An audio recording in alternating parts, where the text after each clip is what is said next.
Okay, so we are here in 3.6 and we're going to be talking about I numbers. And I number is talking about like the complex number in the number system. So here, this is very similar to that other, the numbers Venn diagram that I showed you before. I think I'll show you right now just so that you guys can all see this. It's from my other class. So let's show you. Where is it here? Where is it? I think it's here. Here it is. Okay, so in this, we are talking about like all the different numbers, and we talked about this before. Like, I think this was like Long Beach, and this was Los Angeles County, and this was SoCal, and so on and so forth, and all these things, right? And so, all of that, right? And all the numbers that are natural are whole numbers, and all the whole numbers are integers, and all the integers are rational numbers. But there's some rational numbers that are not integers, like the number, let's see, -1/2, or the -1037 divided by 5, right? And there's some integers that are not whole numbers, and so on this way. So it's a really good understanding of what kind of numbers. And if you kind of look at this, this is almost the order in which you learned the numbers, right? First, you learned natural numbers, then you learned whole numbers, which was 0. Like, your natural numbers are the numbers that you counted as a little kid. Like, if you tell any little kid to count to 10, they'll always say 1, 2, 3, 4, 5. Those are natural numbers. Whole numbers include the number 0, right? And then you didn't learn integers. Then you learned rational numbers. You learned fractions, right? And decimals, right? And then you learned integers, right? With negatives. And then you learned real numbers, which is the square root numbers, the pi number, the e number. Some of these numbers you don't know yet. You will learn next year or the following year. And now you know complex numbers, right? Complex numbers are, if you look at this diagram, it's the imaginary numbers with complex numbers, right? Those are your complex numbers. So the whole point of this diagram is for you to understand these numbers. So can you, like, let's do this together. Where would you put the number, where would you put the number 2? Where would 2 go? Yeah, 2 is a natural number. Very good. So go ahead and put the number 2 in natural. Very good. Very, very good. Okay. So where would the number -5 go? Where would the number -5 go? Yeah, it's an integer. So someone says, Ms. Johnson, can I put it here in this spot right here? And I'd say no, because in terms of Venn diagrams, what that actually means is it's a rational number that's not an integer. So by putting it right here, -5, right? That looks like a funny 5, but there it goes. By putting it here, I'm saying it's an integer that's not a whole number. But because the integers live inside the rationals, it is also a rational number. Rational just means fractional. All right, fine. Where would you put the number I? Where would you put that I number that we learned?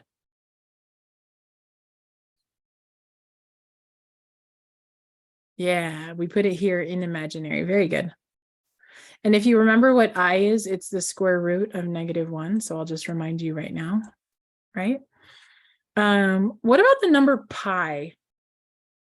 Where is the number pi? Where do I put the number pi?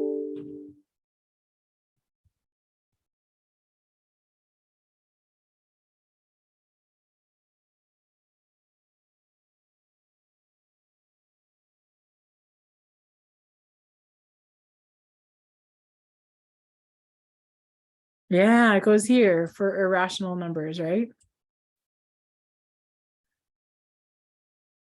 Yeah, very good. Someone said, or the real numbers. So real just refers to all of the rational and irrational together, right? That's like, if you can imagine a gigantic circle around both the rational and irrational together. Good. Where should I put the number, the square root of 4? Where should I put the square root of 4?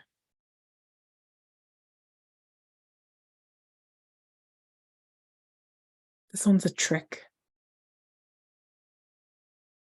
I know. Johnson, why are you tricking us? So first of all, what is the square root of 4? Someone says, oh, it's 2. So it goes right here, right? Where it goes, natural numbers, right? Okay, fine. What about the square root of 3? Where would the square root of 3 go?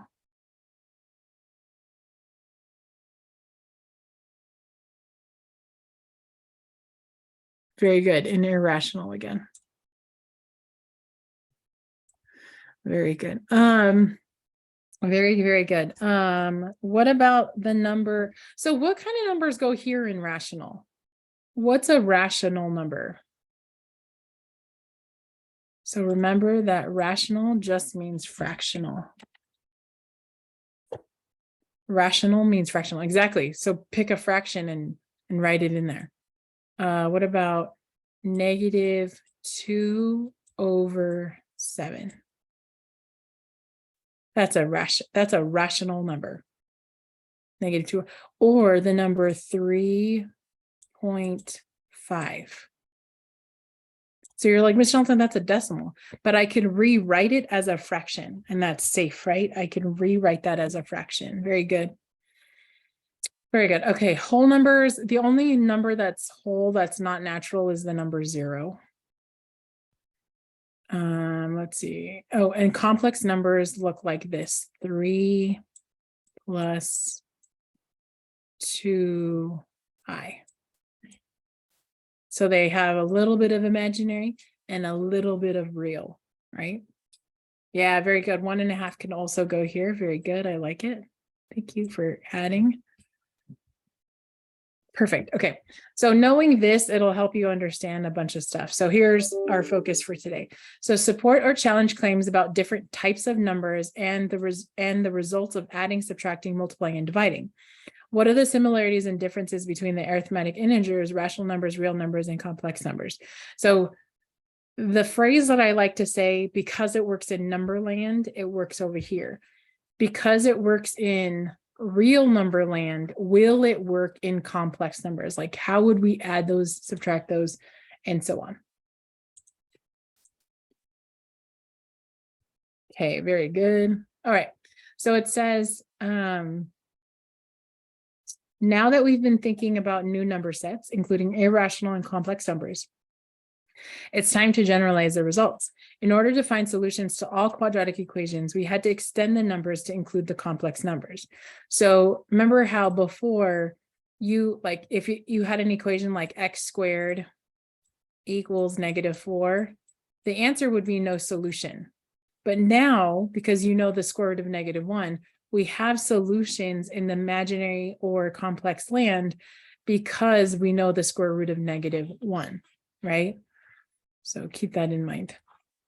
So do the following for each of the problems below. Choose the best word to complete the conjecture.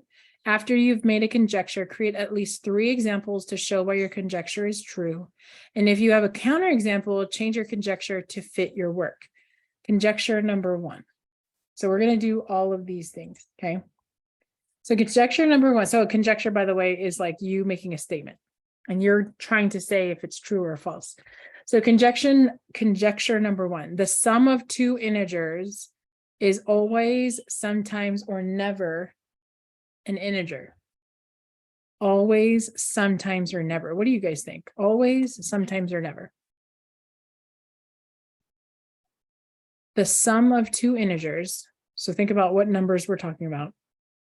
Is it always, sometimes, or never an integer?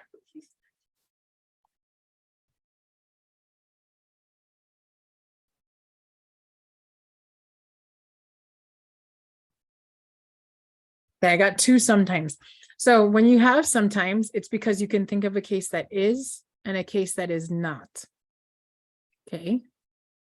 So an integer, going back over here, an integer, oh, it's those positive and negatives. Okay. So coming over here, the sum, what does the word sum mean? Very good, adding.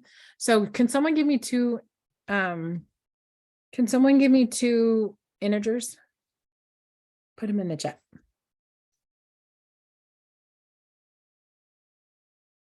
Very good. Someone said -2 and -5. Okay. So -2 plus -5. What is that number? Very good. -7. Okay. So that's an integer. So because that's an answer, I could take out never. No. Oh, really good question. Someone said, hey, Ms. Johnson, are negatives only, sorry, are integers only negative? No. Negative integers are everybody in this box.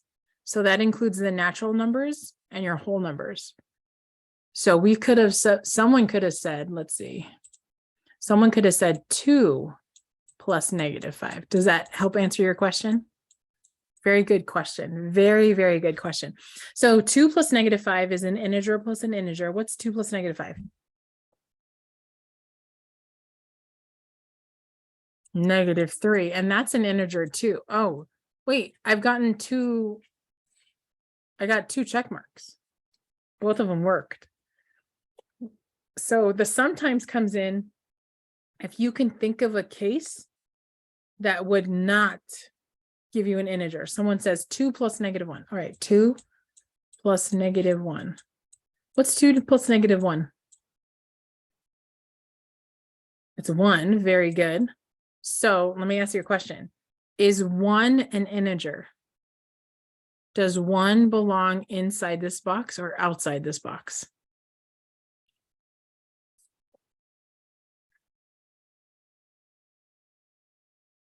Yeah, it belongs inside. Perfect. So that's a yes. So these are my 3 examples. The answer is always. I actually can't think of a case if I take 2 integers that would make it not an integer. So if it's not an integer, it would be a fraction. I know, right? It would be a fraction. It would be an irrational number like √3 or an imaginary number. So if I'm taking 2 integers and I'm adding them together, will I ever get a fraction? No. Will I ever get an irrational number? No. Will I get an imaginary number? No. Do you see how it stays inside here? That's actually called closure in mathematics. An integer plus an integer is an integer, means that this set, integers, is closed under the operation of adding. That makes sense? Very good. All right, good job. Okay, now we're going to look at this. It says,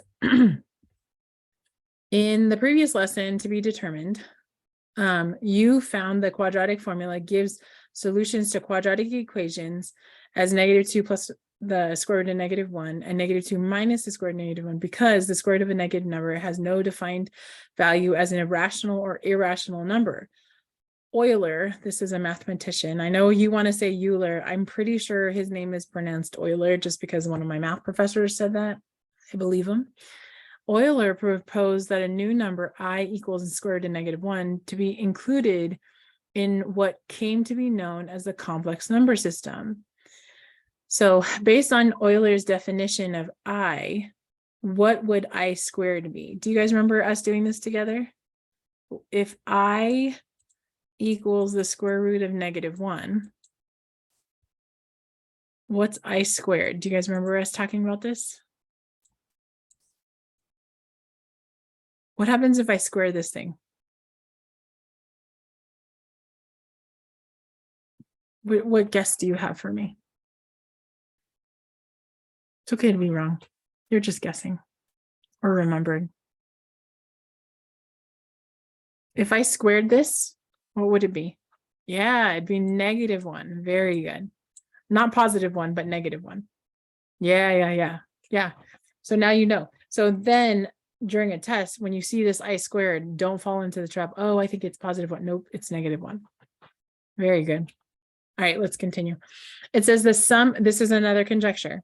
So the sum of two irrational numbers is always, sometimes, or never an irrational number. An irrational number plus an irrational number. Do you think that's always, sometimes, or never?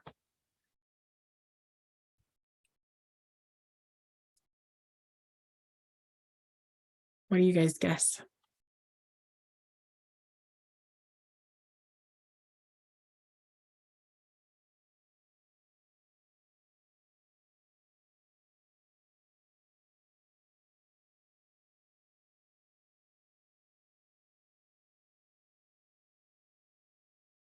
Yeah, let's pick some. Pick some irrational numbers. What's an irrational number?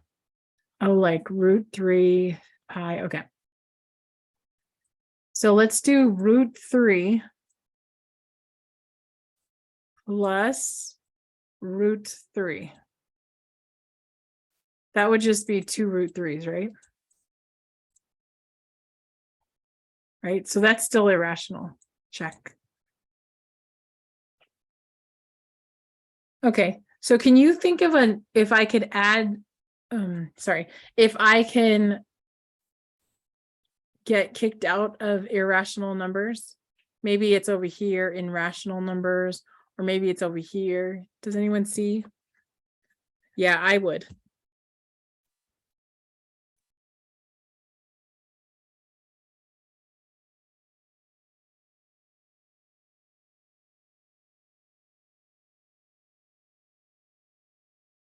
What other numbers can we add together? So √3 plus √3.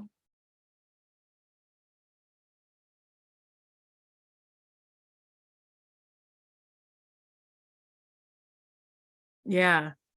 So I found a case that it works. So the answer can't be never. Very good. So here's a case that works. Now I want to find a case that it doesn't work, because then I can cross that off, or find like I did last time and it's always. So is there a way that I can get, like I can add numbers here that would put me somewhere over here? Yeah, so someone says, hey, Ms. Johnson, can you add so 2 √3 plus √4. Yeah, this is still irrational, right? Because this is 2 plus 2 √3. So again, we found another good example of it working. So again, never, it can't work for never. I'll give you a hint. What happens if I add √3 plus a negative √3?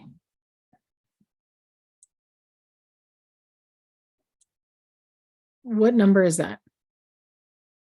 Yeah, it's 0. Okay. What kind of number is 0? It's not irrational. Yeah, it's actually a whole number, right? I can write this as a rational number. So this is sometimes. Got it? Very good. Okay. So I'm going to pause really quick, and I'm going to let you guys work a little bit just on your own, and then we'll come back and finish these last 3 slides. But I want you to just try on your own and see what makes sense of this. Okay? Very good. Irrationals can have negatives. Very good. Good question. Just like this. Like I can put negative √3. Good question. Really good question. Okay, so it says the sum of a rational number and an irrational number. What did you guys think? The sum of a rational and irrational number.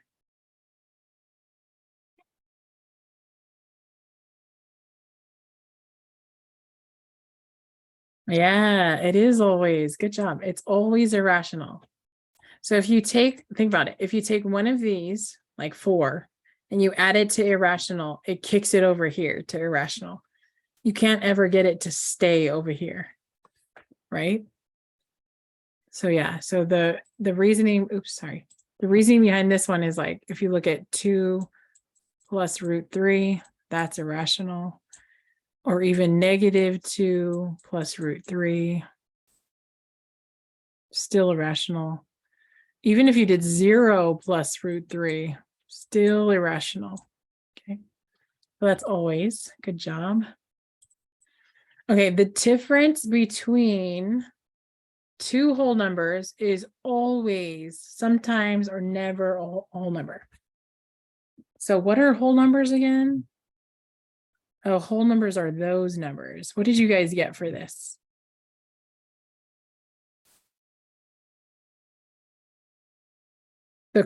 Wait, did I read it wrong? I read it wrong. I said the difference. The quotient of two integers.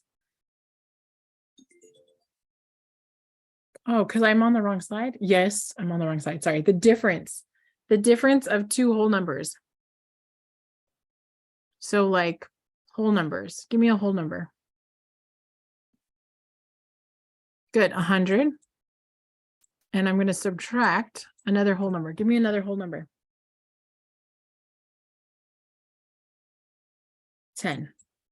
What is that? 90? Is 90 a whole number? Yeah, so, okay, never goes away, right? So looking at this, can I ever get kicked out of the whole numbers when subtracting a whole number minus a whole number? Can I ever get kicked out?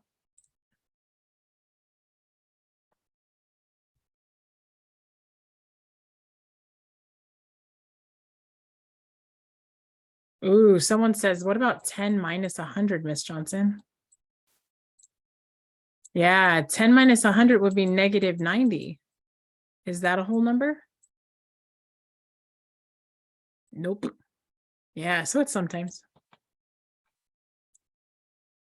Yeah, so it's sometimes, because we got a no, it doesn't work, and a yes, it does work. So that's a sometimes. So the way my brain thinks about it is, if I'm here in whole number land, what operation would kick me out to integer land? So do you remember how, I don't know, like when you were younger and they said, okay, well, what's 3 take away 2? And you'd be like, oh, it's 1. And then they said, okay, well, what's 2 take away 3? And then the answer didn't make sense to you, right? You knew the answer wasn't 0, but you knew that it couldn't be 0, and it didn't quite make sense, right? Because 2 take away 3 when you were younger and you didn't know negative numbers, it didn't make sense. So you always had to subtract a smaller number from a bigger number. But here it does, because you know negative numbers now. All right. I'm going to let you guys finish off this 5, 6, and then this is where we're gonna finish really quickly our next time. Okay.